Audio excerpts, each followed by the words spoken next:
কথা অনেক হতে পারে, এখানে আসলে অনেক কথা হয়, কিন্তু প্রকৃত কথা যেটা সেটা কিচ্ছু হয় না, কখনো হয় না বাংলাদেশে। তো এই যে কথাটা বলছিলাম যে প্রবাসী ভাইরা যে কষ্ট করে, যে শ্রম দেয়, এই ক্লাবের প্রতি আমার আন্তরিক এবং বিনম্র অনুরোধ থাকবে, যদি কোনো প্রবাসী মারা যায়, আপনারা প্রবাসী টিভি আছে, ফ্ল্যাট আছে, রেস্টুরেন্ট আছে, অনেক কিছু দেখলাম আছে, সব কিছু করেন, কোনো সমস্যা নাই, কিন্তু চট্টগ্রামের কোনো প্রবাসী যদি মারা যায় 1 সপ্তাহের মধ্যে লাশ আনতে হবে। এটাই হবে প্রবাসী এইটাই হবে যে আপনাদের এই ক্লাবের মূল উদ্দেশ্য এবং লক্ষ্য।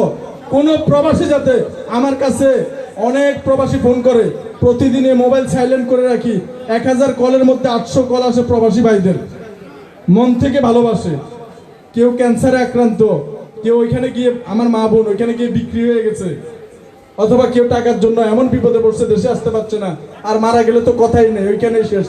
চাঁদা তুলে, চাঁদা 5 টাকা 10 টাকা করে চাঁদা তুলে, এটা কি বেওয়ারিশ ক্লাস নাকি? বাংলাদেশের জন্য এত কিছু করছে 20 বছর ধরে, সে কি বেওয়ারিশ ক্লাস নাকি? কেন তার লাশ 3 মাস পরে থাকবে বলেন? এই প্রবাসী ক্লাবের প্রথম কাজটা হবে যাতে কোনো মানুষ মারা গেলে সরকারি কিংবা বেসরকারি ভাবে হোক, সাপোর্টে হোক, 1 সপ্তাহের মধ্যে যাতে লাশ দেশে আসে, এটা হচ্ছে প্রথম উদ্যোগ।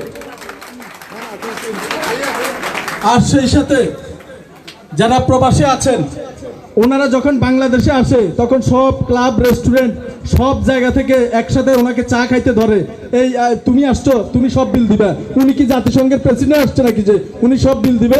আপনারা যে দেশে বসে বসে চুরি করে এত টাকা কামাচ্ছেন, আপনাদের কি করে দায়বদ্ধতা নাই? তো আমার আর কিছুদিন আগে আরেকটা পয়েন্ট তুলে ধরছি। আমার কাছে অনেক ভাই ফোন করছে যে বিদেশ যাওয়ার আগে যে করোনা টেস্ট করতে হয়।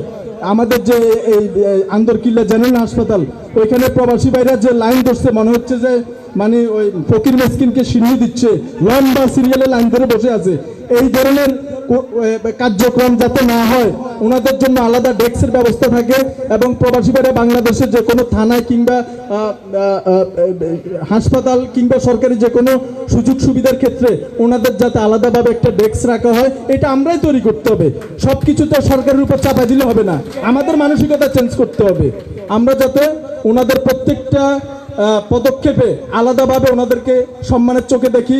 কারণ কথাগুলা আমি একজন মানুষ হিসেবে বলছি যে বাংলাদেশে যে সাহায্য সংস্থাগুলো আছে, 100 টাকার মধ্যে 80 টাকা দেয় প্রবাসীরা, আর সবচেয়ে তুচ্ছ তাচ্ছিল্য লাথি খায় এই প্রবাসী ভাইরা। যা তা বলেন আপনারা, এই ধরনের কোনো কর্মকাণ্ড যেখানে হবে সেখানেই প্রতিহত করবেন আপনারা।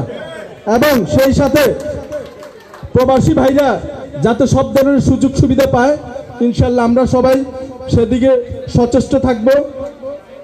আর প্রবাসী ভাইদের যে বিদেশ থেকে বাংলাদেশে আসা এবং যাওয়া, সর্বোপরি সব ধরনের কার্যক্রমে সর্বোচ্চ সুযোগ সুবিধা যাকে সম্মিলিত থাকে। মনে পড়ছে, কথার মধ্যে ভুলে গিয়েছিলাম, আমি একজন সরকারি চাকরিজীবী।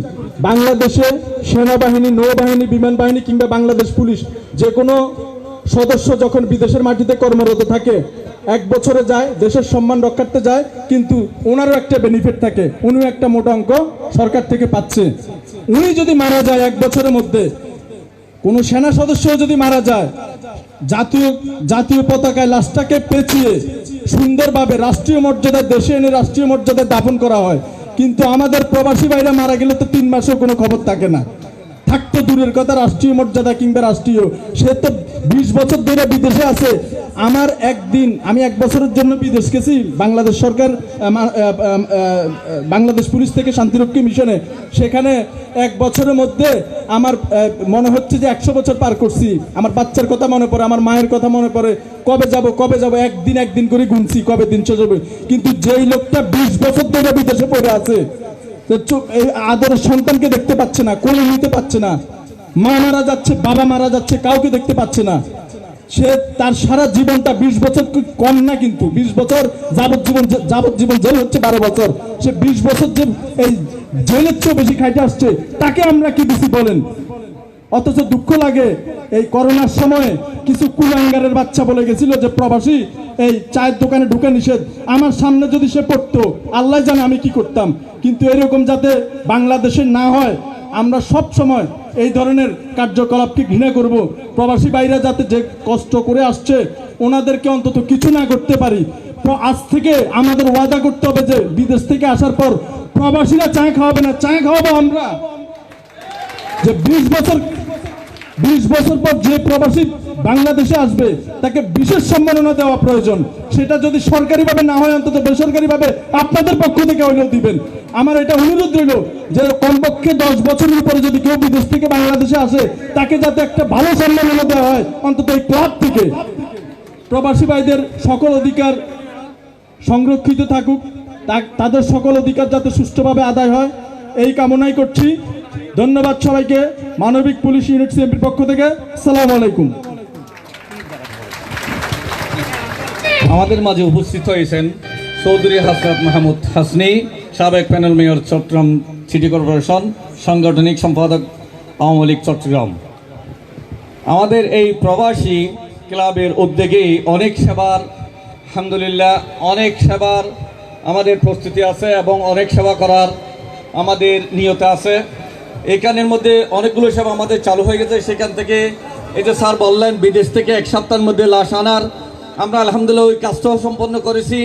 2-3টা লাশ আমরা ইতিমধ্যে বাংলাদেশে এনেছি এবং ওদের ফ্যামিলিদেরকে এই প্রবাসী ক্লাবের পক্ষ থেকে অনুদান দেওয়া হয়েছে এবং আমাদের প্রবাসী ক্লাবের পক্ষ থেকে সেবামূলক কার্যক্রমের মধ্যে একটা কার্যক্রম হলো শীত বস্ত্র বিতরণ।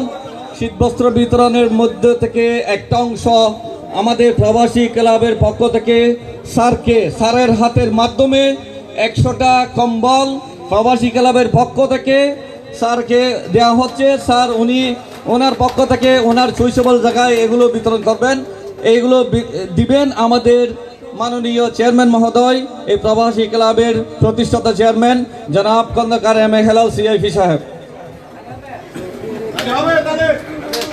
ধন্যবাদ।